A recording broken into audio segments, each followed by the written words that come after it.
Lá. Quando a gente fala em Apple, o que vem à mente? Provavelmente aquele design impecável, a ideia de inovação, um universo tudo conectado, né? O iPhone é o grande símbolo disso tudo. Mas, por trás daquele logo da maçã, existe uma rede bem complexa de fabricantes que, olha, muita gente nem imagina. E hoje a gente vai analisar uma visão bem polêmica sobre quem realmente constrói o iPhone. A ideia aqui é mergulhar fundo e tentar responder a uma pergunta que parece simples, mas não é. O que de fato tem dentro de um iPhone? E mais importante ainda, quem é que fabrica cada um desses componentes? A mística da Apple é algo poderoso. Aquela ideia de que cada pecinha, cada detalhe nasce de uma mente genial lá em Cupertino, isso é parte do que faz a marca ser tão icônica, tão desejada no mundo todo. Pois é, um aparelho único, nascido de uma visão única. Mas será que é assim mesmo? Ou será que, na verdade, ele é o resultado de uma colaboração global, gigante, que envolve até os maiores rivais da Apple? É exatamente essa perspectiva que a gente vai investigar agora. Bom, a nossa análise parte de um artigo bem provocador, de um autor chamado Vladimir Antonini. E o curioso é que ele é datado de 2026. Nele, a visão é completamente diferente, desmontando essa ideia de que o iPhone é uma criação exclusiva da Apple. E o autor já começa com os dois pés no peito, com uma citação bem direta. O que ninguém fala é que a bateria dos iPhones é fabricada pela Sony. A Apple não fabrica nada. É uma declaração e tanto que já dá o tom de toda a análise dele. A partir dessa primeira afirmação, ele vai construindo a tese principal. E segundo o artigo, a única coisa que a Apple faria mesmo, de forma exclusiva, é o sistema operacional. Todo o resto, cada peça de hardware, viria de outras empresas. Certo, mas como é que o artigo sustenta uma afirmação tão forte? Bom, ele vai desconstruindo o aparelho peça por peça para tentar mostrar quem seriam os fabricantes por trás do logo da maçã. E aqui a gente vê o detalhamento do que o autor alega.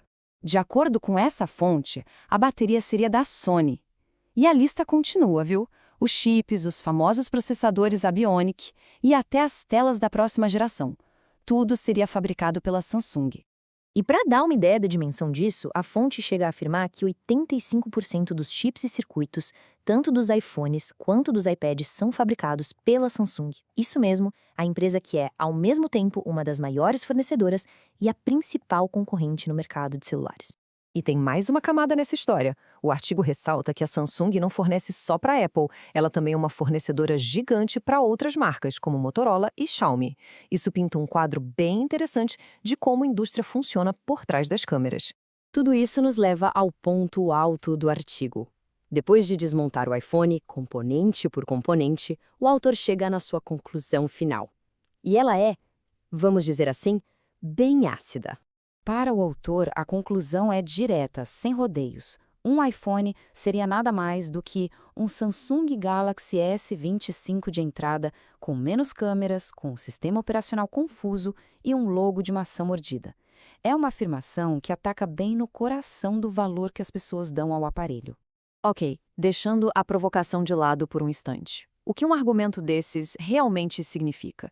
Se a gente olhar para além do logotipo, o que essa perspectiva nos diz sobre a tecnologia que usamos todo dia e sobre o valor que a gente dá para as marcas? Essa discussão toda se resume a uma grande dualidade, né? De um lado estão as peças, os componentes físicos que fazem o aparelho funcionar.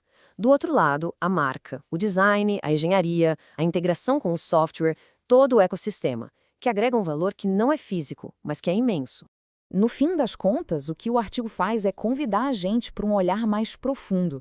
Ele usa o iPhone como um grande exemplo para questionar as cadeias de suprimento globais e a própria forma como as coisas são fabricadas hoje em dia, onde uma empresa pode projetar e vender um produto sem necessariamente fabricar tudo o que tem dentro dele. E isso deixa uma pergunta no ar para a gente pensar.